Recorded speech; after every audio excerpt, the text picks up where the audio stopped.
Loan অফের ভিতর buses করতে যে দেখি সুন্দরী এক আপু আমাদের ম্যাচের ভিতর পড়ছে, আর তার সাথে কিন্তু আমি টিম আপ করার চেষ্টা করতেছি, কিন্তু সে টিম আপ করবে না। সে এই জায়গার ভিতরে আমার মাইরা কিন্তু ইমোট দেখাইতেছে, তোমরা দেখতে পাচ্ছ। আমি কিন্তু তার সামনে শুয়ে পড়তেছি, বলতেছি আমার টিমিং করেন, কিন্তু না ভাই, সে আমাকে নুট মনে করে, কিন্তু সে কিন্তু এই জায়গার ভিতরে আমার মারতেছে। তাও কি সুন্দরভাবে মাইরা কি লেভেলের খুশি হয়েছে তোমরা দেখতে পাচ্ছ।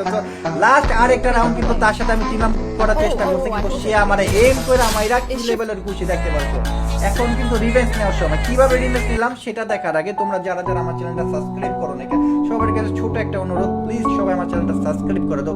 আমাদের 1 মিলিয়ন সাবস্ক্রাইব হইতে কিন্তু আর কিছু সাবস্ক্রাইব লাগে। এতদিন ধরে আপনাদের কাছে রিকোয়েস্ট করতেছি, তারপরও ভাই আপনারা সাবস্ক্রাইব গুলো করতেছেন না, বিষয়টা দেখলে খুবই খারাপ লাগে। তো প্লিজ এজ এ ছোট ভাই মনে করে সবাই একটু সাবস্ক্রাইবটা করে দেন। ওকে, এখন দেখেন কিভাবে রিভেঞ্জ নিলাম। ওকে, তো এই জায়গার ভিতরে কিন্তু আমি ওই শুইয়া কিন্তু তারে হেডশট মারারি করতেছি, ফিক্স এন্ড পিস করতেছি, তোমরা দেখতে পাচ্ছ। তো আবার হেডশট মারি।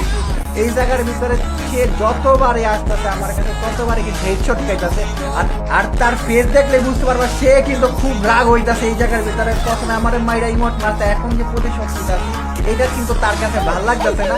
পরবর্তীতে তারে কিভাবে মারলাম লাস্ট রাউন্ড সেটা দেখলে তোমরা অবাক হয়ে যাবে। দেখো কি ওয়ান ট্যাপ।